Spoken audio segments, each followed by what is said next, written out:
Yeah, ayy, ayy, yeah, ayy. Reliving the book of the Acts. I carry my cross on my back. My homies still stuck in the trap. Going hard, ain't no time to relax. Keeping my mind on the throne. Applying the stuff I've been shown.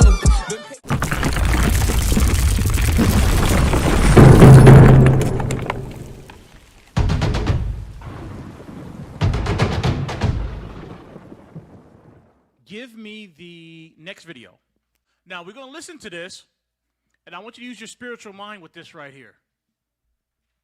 This is called the cheat day dilemma. How many of you guys ever dieted before, right? I think pretty much all our hands go up. All right, so we've all dieted before. You know, like when you diet, how many of us, when we have a diet, we have a built-in, I'm going to have a cheat day or a cheat meal, whatever, right? Pretty much all of us. Okay. So what this is going in is a cheat meal turns into a cheat day and why that happens.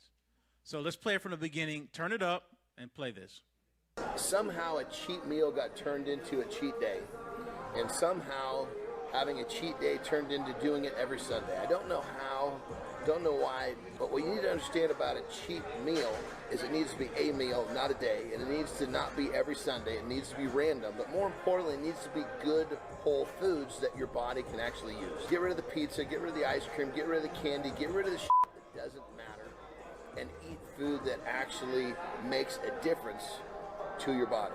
Eat food that your body can actually turn into muscle. Eat food that tastes good, gives the body what it needs. All right. So take that off. So why did I play that? Let's use our spiritual minds, right? You sinned. Not a good thing. You can repent from that and everything else, right? But because you sinned that one time and you have a little guilt or a little shame or whatever it is, it's like, well, I sinned. I could repent now, or I could turn this one sin. Now, you're not going to say this out loud to yourself, but this is what you're doing. I could just go ahead and turn this one sin into a cheat day. And then I'll just ask for forgiveness tonight or when I wake up in the morning or whatever and start fresh. So you turned that into, your mind allowed you to go from I messed up to, well, since I messed up, I might as well go further. Goes back to that first video. Well, I shouldn't have had that donut. One. So instead of having one, now I took a second one. I took it into the sleeping quarters, hid it in my foot locker. And then when I got caught, instead of saying, you know what, throwing it away and face it, I went ahead and ate it. Turned that cheat meal into what? A cheat day. So I turned this one sin that I committed, instead of just stopping there and fixing myself, I just went ahead to enjoyed myself that day. And you tell yourself, I'm not going to do it again, so let me get my money's worth, right? You get your money's worth. And you turned that one isolated sin into a day full of sin. And then as you sin throughout the day, guess what happens? It's just like that second and third bite of that jelly donut. The second sin got easier. The third one got even easier from there. Got even easier after that. And you justify by saying, it's my cheat day. I'll fix it tomorrow. Won't do it again. Let's go to Ecclesiastes 8 and 11. The book of Ecclesiastes, chapter 8 and verse 11. We'll go through 13. Because sentence against an evil work is not executed speedily. Therefore, the heart of the sons of men is fully set in them to do evil. You know, just think about that. Because you didn't get punished right away. Sometimes you ever do something, you do get caught instantly. Yeah, sometimes. But most of the time you do something wrong or mess up, you don't get caught right then and there. It's usually some time before you get caught. And because you didn't get caught, you can start thinking, well, I repented from that. Nobody knew nothing. I went up to the school. Nobody knew I had that spirit of whatever, this, that, and the third on me, and I fixed myself, and nothing really happened. So, I'm okay. Cool. Then it become easy to do it again because nothing really happened. You didn't really get judged. You didn't really get no punishment for that. But the Lord is watching everything. And because you got that grace period, you think, the grace worked, right? I didn't get in trouble. Grace worked. Sometimes the Lord will forgive you and still expose you. That doesn't mean you're not going to get exposed. If you stand in that sin, the reason why did I say sometimes he'll forgive you? Because what happens when we sin willfully? In Hebrews, it tells us remains no more sacrifice for your sin. When you do it willfully over and over and over again, that's the danger you run into. Well, sometimes he'll forgive you, but then he'll still expose you. So, if we, just going back to the diet thing, right? If you ate a jelly donut or ice cream or whatever your guilty pleasure is, right, and you're on a diet, and the minute you finish eating that, you immediately put on 5 pounds, would you continue eating that donut or that ice cream? No, but if you ate a little bit that night before and you got on the scale and I basically weigh the same. Maybe a couple ounces up or whatever. You tell yourself, that's just water weight, right? You thinking, hey, I'm good, right? Like I had the ice cream, I didn't really weigh no more today. So then the next time I have that cheat meal, instead of having a scoop of ice cream, well, let's just set that tub on my belly. I'm going to set the whole tub on my belly while I'm watching TV, right? Big back style, right? Is that big back style? Right? You do big back style with it. And then you look at the scale. Hey, you know what? I only gained a half a pound. So if I just run a little bit more tomorrow or do a little this, blah, blah, blah, it'll come right back off. So then the next time you have that ice cream, it's already in your head. I'm only going to gain a half a pound, right? So why not just throw a cinnamon roll on top of that ice cream? You know what I mean? Make it a la mode, as they say, right? Like the French do. Make it a la mode.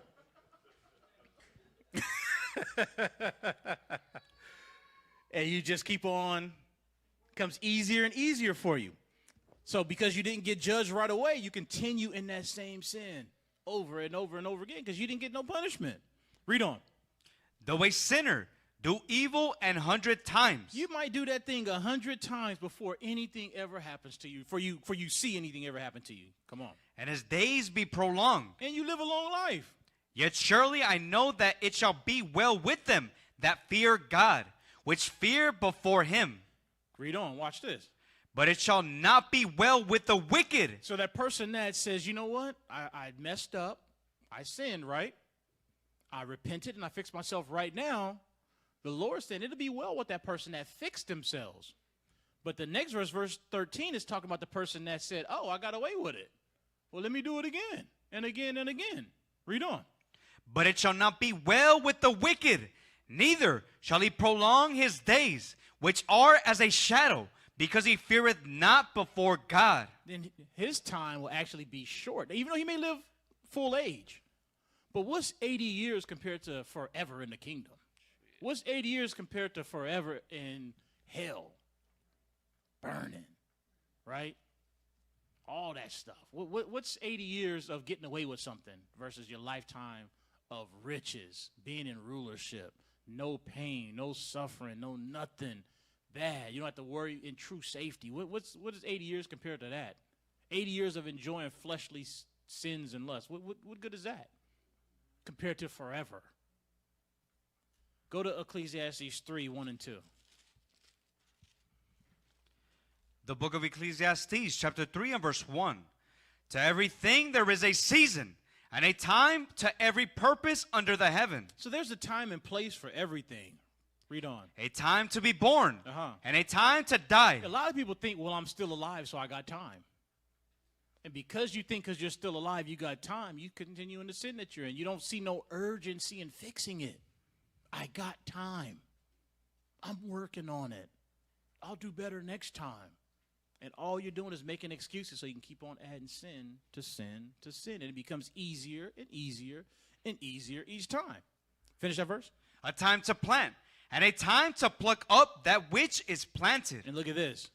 Verse 3, a time to kill. You don't understand that you staying in that sin and adding sin on top of it, you're just bringing that time for the Lord to kill you closer and closer and closer and closer and closer.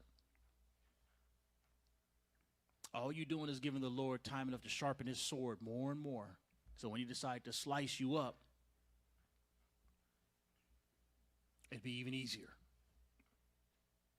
Instead of taking this time to say, while I'm alive, instead of me continuing in that sin or continue adding sin, let me fix this. Because I have the grace. And that grace, which we read earlier, teaches us what? To deny ungodliness. Not to stay in it, but to deny it. Let's go to 1 Peter 4, 16 through 18. The book of 1 Peter, chapter 4, and verse 16. Yet, if any man suffer as a Christian, let him not be ashamed. See, a lot of times people got the word Christian like that's an evil word. No. Christianity made that word that way. Being a Christian, that's a good thing. You're a follower of Christ, right? We're not talking about Christianity. We're not saying suffer as in Christianity. We're saying, the Lord is saying suffer as a Christian, meaning a true follower of Christ, right? Be not ashamed of that. But let him glorify God on this behalf. So to the teenagers out there, right? Or preteens or young adults, you might be in public school and your friends and stuff might have girlfriends and boyfriends. And they look at you as the odd one, like, how come you don't have a girlfriend or a boyfriend? You're suffering as a Christian.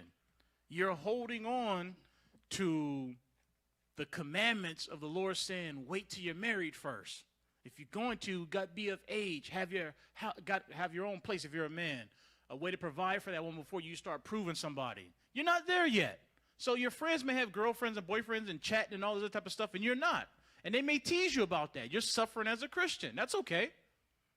Let them go ahead and do that. But you stick to what's right. You stick to keeping these commandments. Deny that ungodliness that they're in. So you're suffering because they might joke about you. Oh, you're this, you're that, whatever. Okay, cool. But understand that it won't be a joke when the Lord returns. Right. They'll be the one suffering while you'll be the one being praised. It's a big difference. All right? Read on. For the time is come that judgment must begin at the house of God. Because listen, understand this to the preteens. I'm going to deal with you for a second. Understand when the Lord returns, he's going to judge us first. You're not going to get a chance to sit back and look at, no, you're going to get judged first. So you got to get right first and stay right. That judgment has come to the house of Israel first. Why does it come to us first? Because we know better. We know better. We've been given this book of instructions right here. We claim to read it every day or meditate in it every day because we're told to. So you know better. So I'm starting with you. Once the Lord get done with us, then he's going to go to everybody else. Read on. And if it first begin at us, what shall the end be of them that obey not the gospel of God? So what is your friends going to be? What is your family going to be that didn't repent and keep these commandments? What's going to be therein? Because if the Lord is starting with us and judging us by this book right here, and we have repented and kept this, okay, cool. But what about those that have this book and didn't keep it? What about those that never read this book, never tried, rejected it? What's going to be therein? Now watch this. The Lord's going to go even deeper with that. Watch this. And if the righteous scarcely be saved. Now we all want and try to live a righteous life, right? But the Lord's saying right here, and if the righteous, meaning this is the person that's doing the right thing. He's righteous. Scarcely be saved. You know what it means to be scared? You know what the word scarcely means? By the smallest margin. Barely. You ever seen a track race where it goes down to a photo finish? And they have to go to the cameras and stuff to see who actually won, and they're standing around like, who won? I think it was me. Let's go to the camera. You know, it take a long time. Yeah. And they finally come back and had that by 1/1000th of a tenth of a second, this person won. That's how close it is. That's how we barely will make it into the kingdom. The righteous person to make it to the kingdom, you ain't just coasted in like, hey, man, this was easy. This race was easy. You barely getting in. Read. Where shall the ungodly and the sinner appear? So the person that did not deny ungodliness, where are they going to appear at? If the righteous person barely make it into the kingdom, where does the ungodly, what's the ungodly? The person that took their time trying to fix themselves. Knew better, but I'm working on it. I'll get it right another day. You know, I'm getting better each day by day. You know, all the stuff you tell yourself. But you never fix it. You know you didn't fix it. What chance you got is what the Lord is saying. You got no chance. That's why grace can be your salvation or it can be your destruction. It can be your salvation if you take advantage of it. It'll be your destruction if you take it for granted. You finished verse 18? Yes, sir. Let's go to Sirach 23. Watch this right here. Watch this right here. Sirach 23, 16 through 28. We're going to do some reading. I told you we was going to do some reading today. The book of Sirach, chapter 23 and verse 16. Two sorts of men multiply sin. Okay, now, what's multiplying sin? Adding sin to sin, right? Two sorts of men. And the third will bring wrath. Okay, now, so mark in your head, two sorts of men will add sin or multiply sin. The third one will bring wrath. Let's read the first two. Come on. A hot mind is as a burning fire. It will never be quenched till it be consumed. That's the first one, a hot mind. What's a hot mind? Rebellious person. This person's rebellious to God's laws. So somebody who's rebellious to God's laws, what are they going to do? Well, he just told you in the verse before, you're going to multiply sins. So that's the first thing you got to ask yourself. If you're adding sin on top of sin, I'm rebellious as hell, huh? I'm worse than I thought I was. I'm rebellious. So that's the first one, a hot mind. This is a rebellious person. You're going to multiply sins. Leadership gives a new order. If your first thought is, why we got to do that? Wouldn't it be easier if we did this? We got to raise that much money for the land project? They always talking about alms. They're doing stuff at the school to raise money. I'm not going to show up for that. We're selling lunches to raise money for the school so we pay our bills. I'm not going to support that. Those are thoughts in your head? That's a hot mind. Rebellious. You're going to multiply sin. Let's read the second one. A fornicator in the body of his flesh will never cease till he hath kindled a fire. All bread is sweet to a whoremonger. So now, when you look at the word fornicator right there, right, we automatically think this is about sex. And 9 times out of 10, yes. But fornication is, you could cheat on the Lord in many ways. Right? But the Lord specifically here, he's talking about in the flesh. But you could cheat on the Lord many ways. Well, let's dig into this one right here, a whoremonger. All bread is sweet to a whoremonger. He will not leave off till he die. A whoremonger, a lot of people put that in their mind. Oh, a whoremonger, that's so extreme. That's somebody who's just laying down with any and everybody. A whoremonger, if you lay with more than one person, you're a whoremonger. We want to think, well, it's that person, that's a prostitute, or it's that person that did this, and they're sleeping with, they got a 50 body count, this, that, no. If you lay with more than one person, and you wasn't married to that person, you're a whoremonger. Read on. A man that breaketh wedlock, saying thus in his heart, who seeth me?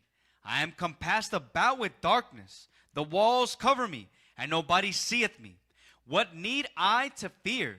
The Most High will not remember my sins. So in this particular one sin right here, this is the whoremonger that says, hey, it's dark outside. I live in an area where I've never ran into anybody over here in the truth, whatever.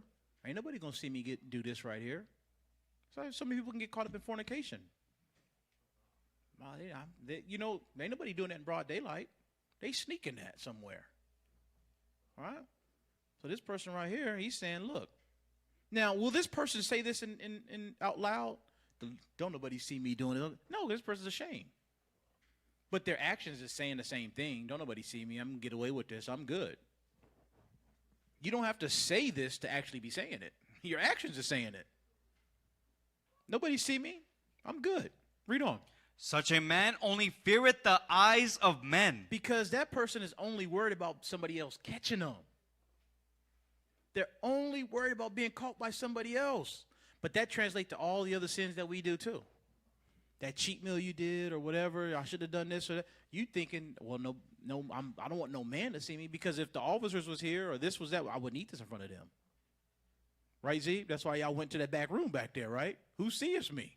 The door closed, and when I bust in that door, they was like, you should have saw them scrambling. Big old bag, sack full of food, too, in there. 2 of them. What, am I lying? Am I lying, Z? Okay, all right. Big old sack full of food in there. All right, I thought that was their wilderness pack. You know what I mean? Like this is, we getting ready to run. We on the run. That's my wilderness survival kit. That's what I thought it was. So much, packed up. So I was like, damn. Anyway, who sees me? You only worried about if a man see you. Read on. Such a man only feareth the eyes of men, and knoweth not that the eyes of the Lord are 10,000 times brighter than the sun. Don't you realize it's better to be caught by men than to be caught by God? All I can do, or all somebody can do, is just tell you, amen, blah, blah, blah. But if God, well, not if, he sees it. His eyes is 10,000 times brighter than the sun. He sees it. He's the one that has the ultimate judgment.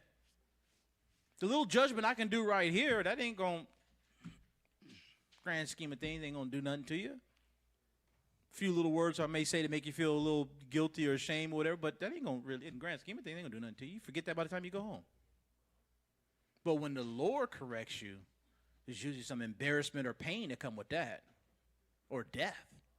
That's what you should be worried about. Don't say I'm getting away with this from the eyes of men. Just don't do it, because you won't get away with it in front of God. So just don't do it. Read on. Beholding all the ways of men, and considering the most secret parts. So the Lord is saying he looks at your most secret parts, things that you try to hide. That's what he's looking at. He sees all that. Read on. He knew all the things that ever they were created. So also after they were perfected, he looked upon them all. This man shall be punished in the streets of the city, and where he suspected not, he shall be taken. And that goes for anybody that's in sin. You're adding sin on top of sin. The Lord will forgive you, but sometimes he does what? He got to expose you. He got to expose you. So we read about 2, right? But the Lord said the third bringeth wrath. That's a form of wrath right there, but watch this. Thus shall it go also with the wife that leaveth her husband. See there, here we're going to the third one now. Remember, the Lord was specific that the third one bringeth wrath. Read. And bringeth in an heir by another. So this is the woman that is in what? Adultery, fornication, whoremonger too. What did she do? She left her husband and she got with another man. Didn't say she married him. She didn't even get a divorce from the first one. So she went and got with another man and ended up getting pregnant by this other man. How many times y'all see those shows where women bring multiple men up? He's not the father. He's got to be this is on the 8th one. And he's still not the father. That's just adding sin to sin to sin. You slept with that many men. Look what the Lord's saying. Read on. For first, she hath disobeyed the law of the Most High. So first thing she did was she disobeyed God, right? And secondly, now that secondly automatically tells you she did what? She added sin to sin. She had trespassed against her own husband. She broke the bond she was supposed to have with her husband. And thirdly, the third sin, this is adding sin on top of sin on top of sin. She hath played the whore in adultery. She played the whore in adultery. Stop right there. Just read the first part of verse 16 real quick. Come right back to this. Verse 16. 2 sorts of men multiply sin, and the third will bring wrath. Okay, so we're on the third. Go back to where he was. So these people will multiply sin. The first one was somebody who was a hot mind, which is somebody that's what? Rebellious. So you can sit there and say, well, I'm not a whoremonger. I'm not this, so I'm not that. But do you have a hot mind? Are you rebellious? Well, you in the same boat as them. You ain't no different. In fact, the Lord listed you first. Read on. And thirdly, she had played the whore in adultery, and brought children by another man. That's her third sin. She shall be brought out into the congregation, and inquisition shall be made of her children. What is that now? What's that inquisition shall be made of her children? That's that embarrassment now, right? That's that public shame. You are not the father. Now you've known as the whore in front of everybody. What you was doing behind closed doors was one thing, right? But now it's exposed in front of everybody now. How is that today? Well, you got, children, and no knock, because this happens today, but the truth is the truth. I can't sugarcoat it. You have children in the same household with different last names. You see that today.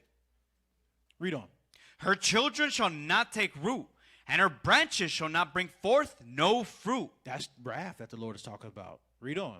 She shall leave her memory to be cursed, and her reproach shall not be blotted out. And they that remain shall know that there is nothing better than the fear of the Lord. That's what you'll be used for, an example.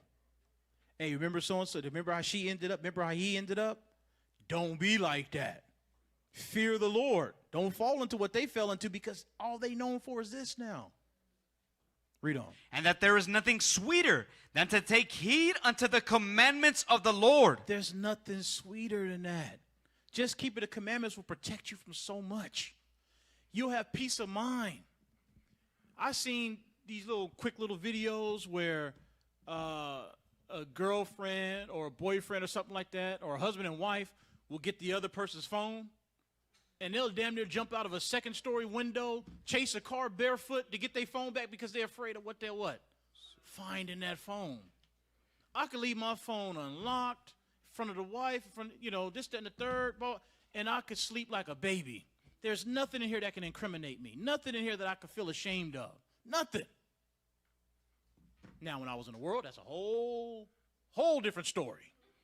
That phone would have been in my shirt. I would have slept on top of it like this, like, no. No.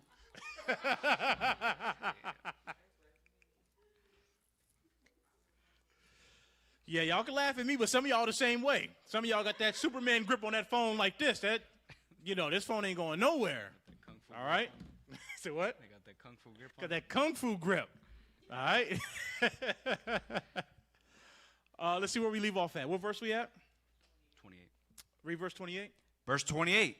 It is great glory to follow the Lord, and to be received of him is long life. See, that's what the glory that we got to be striving for. If it causes you to lose a little temporary joy from a little fleshly lust right now, that's fine. That little joy you get from the little sin, the flesh, that's very short-lived. Don't last long.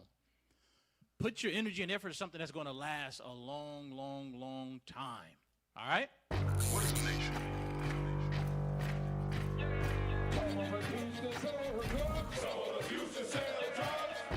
Nation is men leading by example.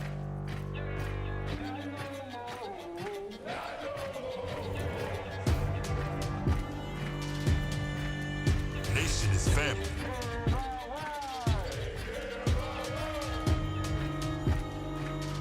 Nation is community. Nation is children with role models.